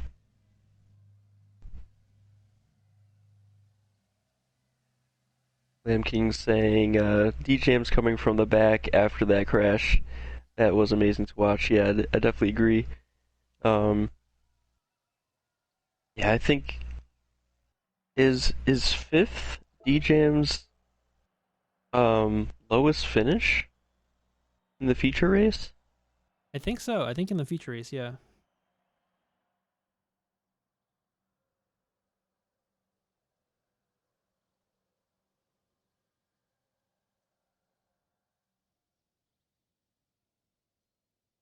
An astute donkey. I love that name. Cheering on Alan as well. And here he is. Hey guys. Once again, amazing drive. We were talking about how you might have acquired the first LRC League nickname, the Tactician. Nice, cool. I'm glad all of it's paying off. Quite a strategy going on.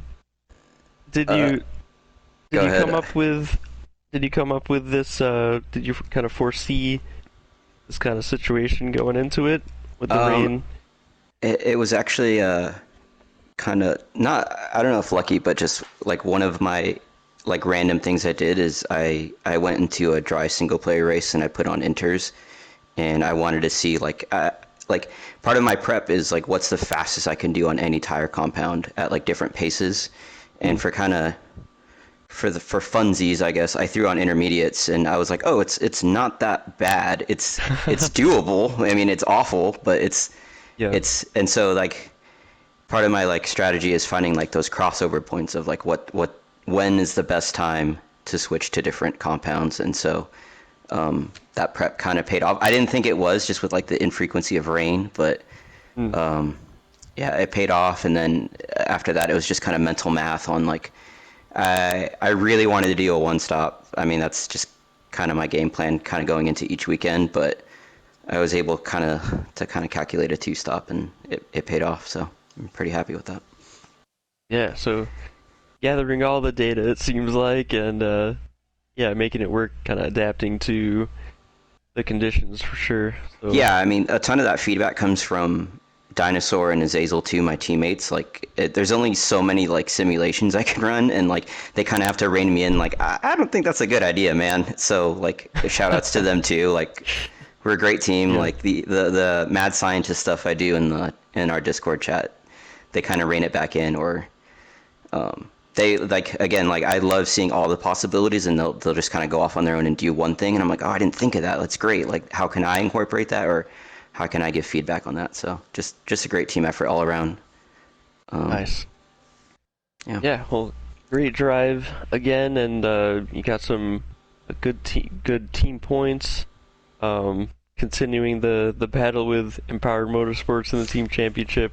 Yeah, I don't know the standings right now, but I really hope it goes down to the last race. I hope we put on a good show at the very end. So, yeah. Yeah. It's looking like it might.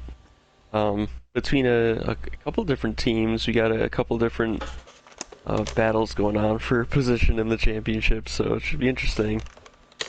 Yeah, everyone's like slowly coming into their own too. Rogue put in a great drive today.